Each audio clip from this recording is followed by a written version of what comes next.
Picture the scene. It's July 2026, and a local New York City official is getting ready to sit down with a representative of a nation that the United States is virtually at war with.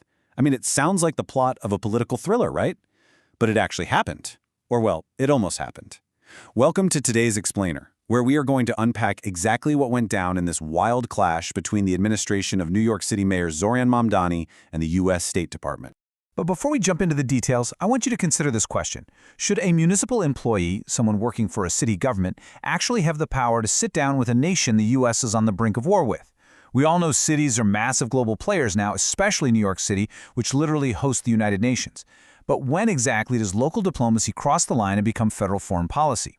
Keep that in the back of your mind as we go through today's Explainer, because this is the exact gray area that this entire controversy revolves around.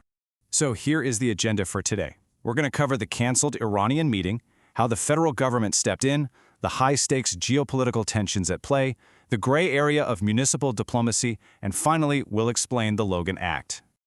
Okay, let's start with Section 1, the canceled Iranian meeting, a July 7th surprise. Let's rewind just a bit to February 2026. That's when Mayor Mamdani appointed Anna Maria Archila as the Commissioner for the Mayor's Office for International Affairs. Now, Archila was definitely an unusual choice for a diplomatic role. She didn't have a background in traditional diplomacy. Instead, she had built a really robust career in activism, including being the co-director of the Progressive Working Families Party. Fast forward to April, and reports start coming out, including internal messages seen by the press, suggesting her office was prioritizing engagements with foreign officials based on whether they aligned with leftist political ideologies. And this whole thing culminated on July 7, 2026, when Archila scheduled an official 11 a.m. sit-down with Amir Saeed Eravani, who is Iran's permanent representative and ambassador to the United Nations. And this was going to happen right at 2 United Nations Plaza. But here's the absolute wildest part. This meeting was scheduled with zero prior notification to the U.S. State Department. None. And according to reports, she didn't even notify her own boss, Mayor Mamdani. So you essentially have a local city commissioner setting up a meeting with a heavily sanctioned, frankly hostile foreign government, without running it up the flagpole locally or federally. Which brings us to Section 2, federal government steps in, shutting down the back channel. As you can imagine, once the U.S. State Department caught wind of this, they immediately intervened. They met with the Mamdani administration and made it crystal clear that this kind of contact was totally unacceptable. Mayor Mamdani moved incredibly fast to distance himself from the whole thing. He put out a very emphatic statement saying, "That meeting did not take place, it will not take place, and I did not know about it until there was a press inquiry regarding it." Sources familiar with the office reported that the mayor reprimanded Commissioner Archila for the unauthorized move and ordered the immediate cancellation of the meeting. The Trump administration's State Department, well, they didn't mince words either. They delivered this blistering quote. "It is unconscionable that a New York City official would even consider meeting with the Iranian ambassador to the UN, a man who consistently works to undermine U.S. interests and whitewash his regime's crimes against the United States, our allies, and Iran's own citizens." I mean, wow, you can really feel the intense friction there. The federal government firmly views foreign diplomacy as its exclusive domain, and they saw this local move as a massive, dangerous encroachment. So let's look at the bigger picture in Section 3, high-stakes geopolitical tensions, the global context. Why exactly did Washington freak out so hard over a meeting scheduled by a city commissioner? To understand that, you have to look at the staggering volatility of this timeline. The U.S. and Iran weren't just having a diplomatic disagreement. They were essentially in active life-or-death hostilities. Just look at this list. A brief U.S.-Iran ceasefire had literally just collapsed the month prior, in June. Right after that, you had Iranian attacks on Qatari liquefied natural gas carriers.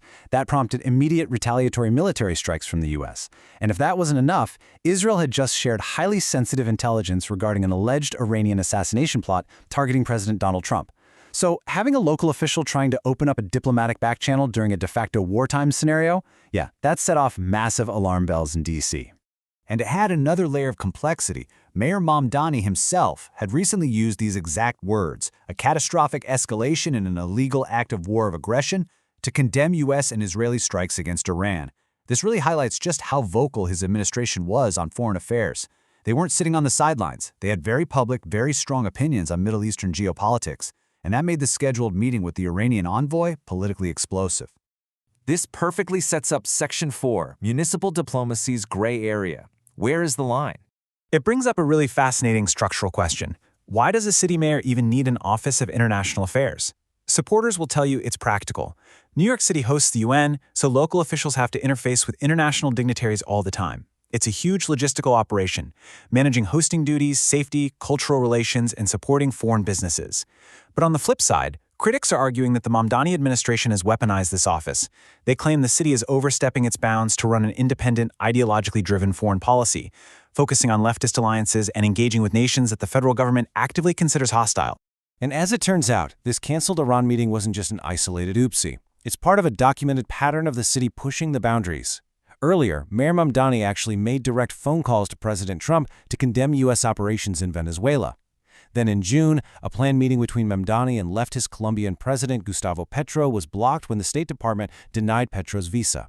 And Commissioner Archila herself traveled to Barcelona for a conference hosted by the Party of European Socialists. So the Iran meeting was just the latest, and definitely the most extreme example of this ongoing friction between local and federal government. Okay, last up, Section 5, the Logan Act Explained, the law of 1799. So legally speaking, how does the federal government stop a local official from just going rogue and doing this? Enter the Logan Act. Passed way back in 1799, this federal law strictly forbids private citizens, or unauthorized local officials, from usurping federal diplomacy.